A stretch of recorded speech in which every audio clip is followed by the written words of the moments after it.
انا خلاص حياتي بتنتهي. صحابي مبقوش بيكلموني ولا عايزين يعرفوني. انت كان عندك حق لما قلت لي ما اكلمهمش تاني، بس اعمل ايه؟ انا ما عنديش غيره. ايوه، انت كان عندك حق. حتى البنت اللي حبيتها وقلبي اختارها بقت غيرت عليا ومبقتش ترد عليا. ما بتعبرنيش. أنا مش عارف اعمل ايه. طب ما بتردش عليا ليه؟ انت زهقت اللي جابوني يا عم بحكاويك ومشاكلك دي. انا زهقت منك. ليهم حق يطفشوا من وشك يا رغاي. انت بتكلمني انا كده؟ مش انا غلطان انا اعتبرتك صاحبي الوحيد، كنت فاكرك غيرهم. انت ما تستاهلش، زيك زيهم. انا همسحها. السلام عليكم. سنة 2024 وبالتحديد في شهر ابريل يتهم اب وام امريكيين ابلكيشن شات جي بي تي بانه قتل ابنه. الحكايه بتبدا لما شاب اسمه ادم راين عنده 16 سنه بدا يستخدم ابلكيشن شات جي بي تي كمصدر لدراسته، لكن مع الوقت اهل ادم بداوا يلاحظوا حاجات غريبه جدا بتحصل بينه وبين الابلكيشن، زي ان هم كانوا بيسمعوه بيتكلم معاه في اوضته بالليل وبيحكي له عن مواقف حصلت في يومه وازاي يتصرف فيها وبياخد رايه في ادق تفاصيل حياته. علشان بعد سنه بالظبط من استخدام ادم للابلكيشن يبقى الابلكيشن هو اقرب حد ليه في حياته اللي بيحكي له كل اسراره. لحد ما في يوم اهل ادم يدخلوا عليه اوضته ويلاقوه منتحر، ولما يمسكوا تليفونه ويدوروا في المحادثات اللي كانت بينه وبين الابلكيشن يلاقوه ان ادم على مدار السنه كان بيتكلم مع الابلكيشن وبيحكي له قد ايه ان هو تعبان نفسيا وبيمر بصعوبات نفسيه كبيره جدا وانه بيفكر في الانتحار.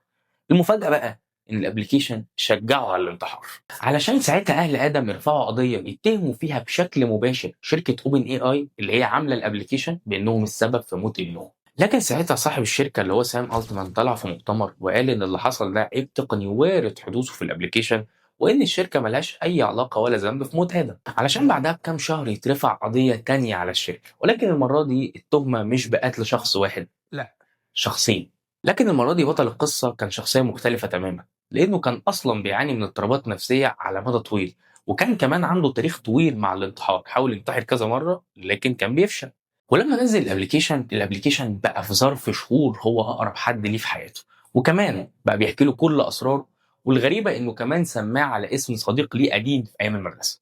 ومع الوقت بقى بيحكي الابلكيشن ان كل الناس اللي حواليه بيكرهوه وعايزين يقتلوه، وبالتحديد امه اللي عندها 83 سنه عايزه دايما تقتله وانها بتكرهه. بس الحقيقه ان الابلكيشن ما اثرش معاه خالص، بل وداس معاه في التخيلات دي وبقى يزودها له كمان ويفسر له ليه امه بتكرهه ويقول له ازاي يحمي نفسه منها.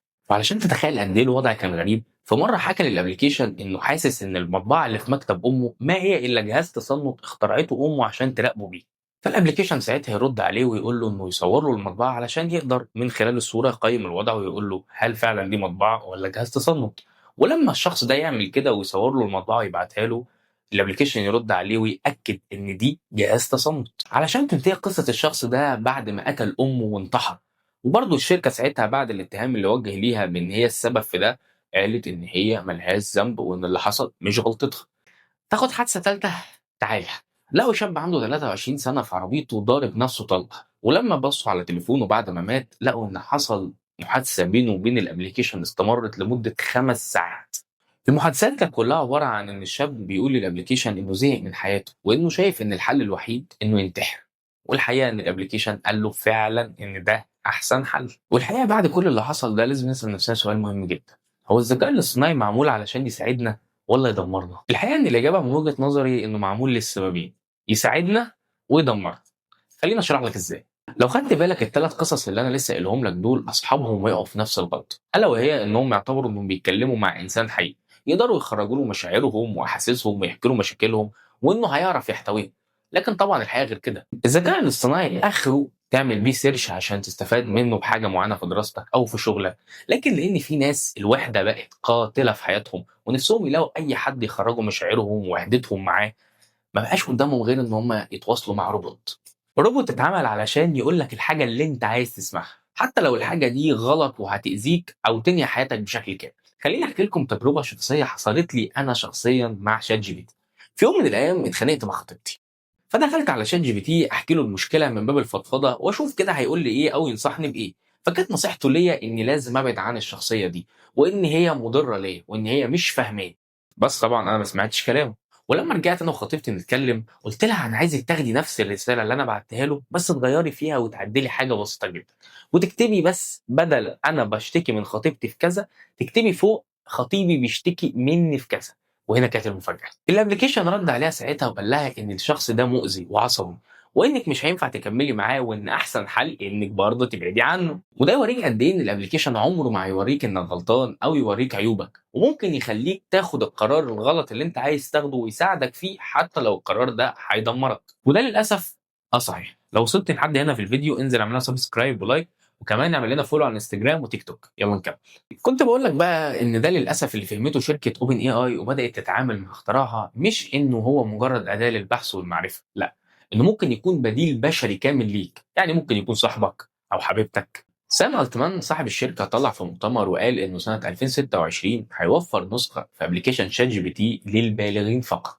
النسخه دي هتكون اكثر جراءه وممكن تتكلم معاك في اي حاجه وفي كل حاجه انت عايزها. وده يا صديقي في حد ذاته يفهمك ان الشركه بدات تفهم اللعبه، وان قد ايه في ناس بدات تتعلق بالابلكيشن ويستغلوا كل واحد بيعاني من الوحده او الاكتئاب ويخلقوا له شخصيه وهميه يعيش معاها في عزله كامله عن العالم. ودي في حد ذاتها كارثه. وده اللي بيخلي مش بعيد ابدا الناس مع تطور الابلكيشن تكره انها تتعامل مع بعضها ويعيشوا كلهم في عزله. ما هو احنا ليه نتعامل مع بعض وليه اتعامل مع ناس تضغطني وتنتقدني ما دام ممكن اعيش مع واحد تفصيل على مزاجي.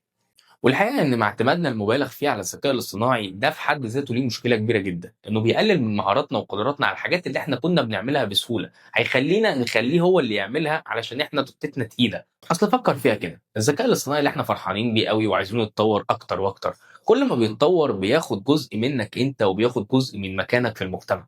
وده اللي في الاخر هيعمل لنا مجزره وظيفيه، ومع الوقت البشر ما يكونش ليهم اي فايده ولا اي لازمه، والذكاء الاصطناعي هو اللي بيعمل كل المهام بتاعته وياخد مكانهم بمنتهى السهوله.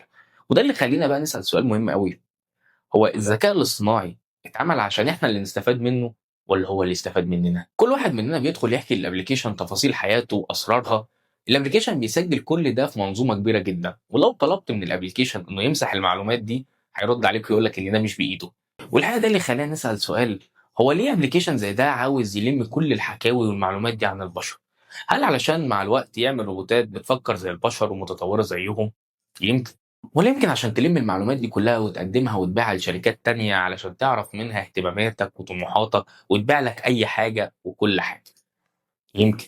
وأكيد أنت حصل معاك موقف إنك لما بتتكلم مع واحد صاحبك إنك نفسك تشتري حاجة معينة أو تروح مكان معين، أول ما بتمسك تليفونك وتفتحه بتلاقي إعلان للحاجة دي طالع لك في وشك. ده مجرد بس كده ما أنت اتكلمت مع صاحبك على جنب، ما بالك بقى لما يبقى في ابلكيشن بتكلمه بشكل مباشر وتقول له أنت عايز تعمل إيه؟ إيه اللي هيحصل فيك؟ في عالم الاقتصاد بيقولوا لو لقيت منتج مجاني تأكد إن أنت السلعة. والحقيقة أنا خايف إن أنت تكون سلعة غالية جدا في إيد ناس رخيصة جدا. بس كده يا سيدي، ولو عجبك الفيديو ده متنساش تعمل سبسكرايب وكمان اعمل لنا لايك وشير الحلقة، ويا ريت تكتب لنا في الكومنتات أنت إيه رأيك في موضوع الذكاء الاصطناعي ده. ما تنساش كمان تشوف الحلقات اللي فاتت. سلام. خلاص بقى حصل خير، ما تزعلش مني، أنا ما كنتش أقصد، أنت برضو كلمتني بطريقة مش حلوة. يلا بقى قول لي بحبك. يا عم أنا مش بحبك، ده أنت عيل ابن